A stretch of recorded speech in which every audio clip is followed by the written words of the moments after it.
Shalom, shalom. First and foremost, I want to say, Kalam Yalba Shema Shabbat Shema Kakodash. Double honest, the odds and the apostles of great most known GMS will do rule and teach well.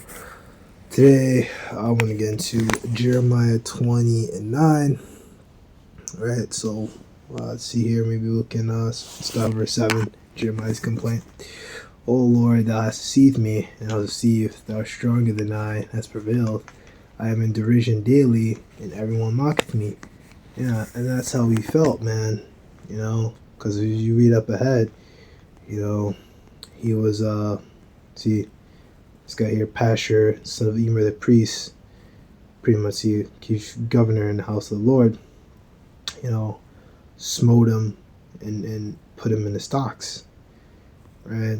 So, stocks is pretty much like, put him in a jail, you know, like stocks, prison, rich prison house of stocks, right? So, he had him locked up, man, right? And, you know, the apostles, they went under different persecutions from their own people, from these different chief priests, you know, leaders back then, right?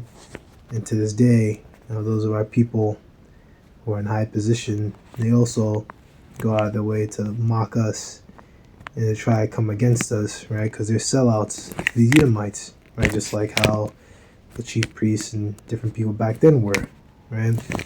They just wanted to try to, you know, keep order and try to get rid of, you know, us because we were pushing, you know, a message that was that they felt was contrary. So yeah, right. Which they were wrong, because Yahushua was already prophesied of. They didn't believe it. Right.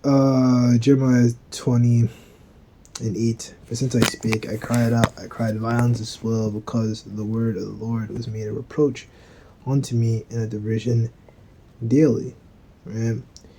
Because that's what it is, you know, the ways that we speak, you know, these people deride us, you know, laugh at us, call us names, make all kinds of false allegations against us, right?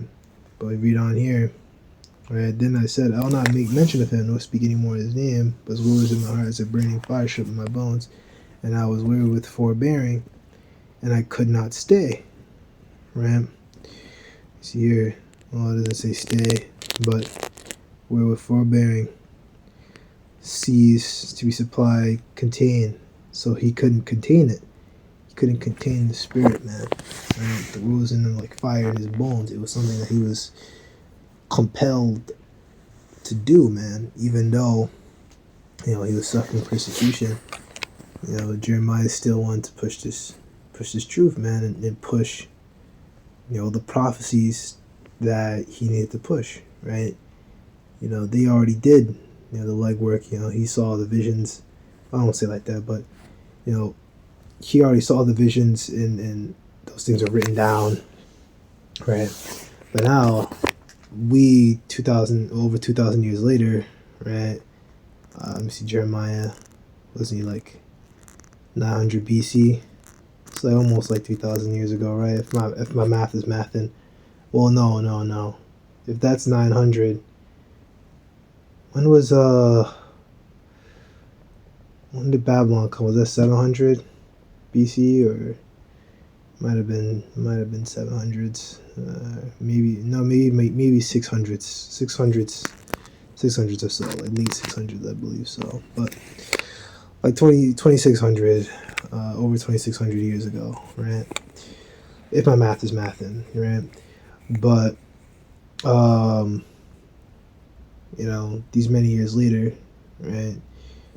You know, through the Spirit, you know, through, you know, Elijah storing out things, you know, as our vivens, right?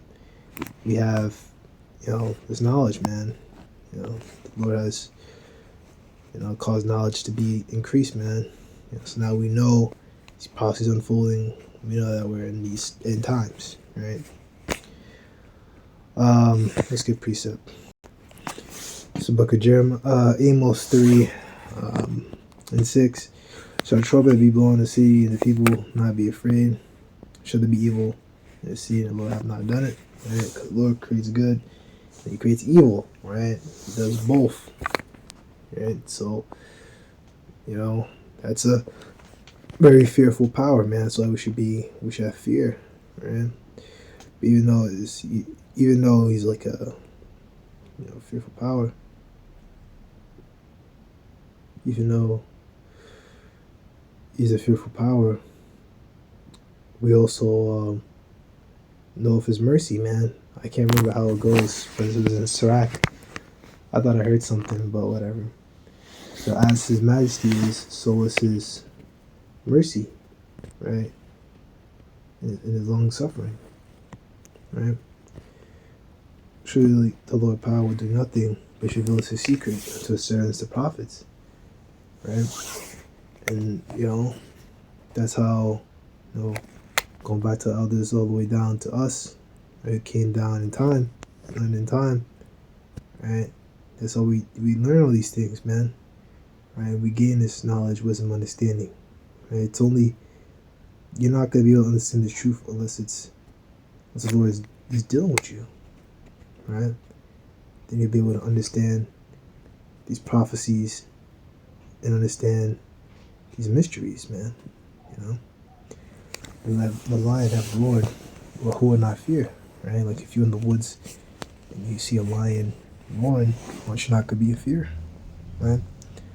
The Lord power has spoken, who can but prophesy, right?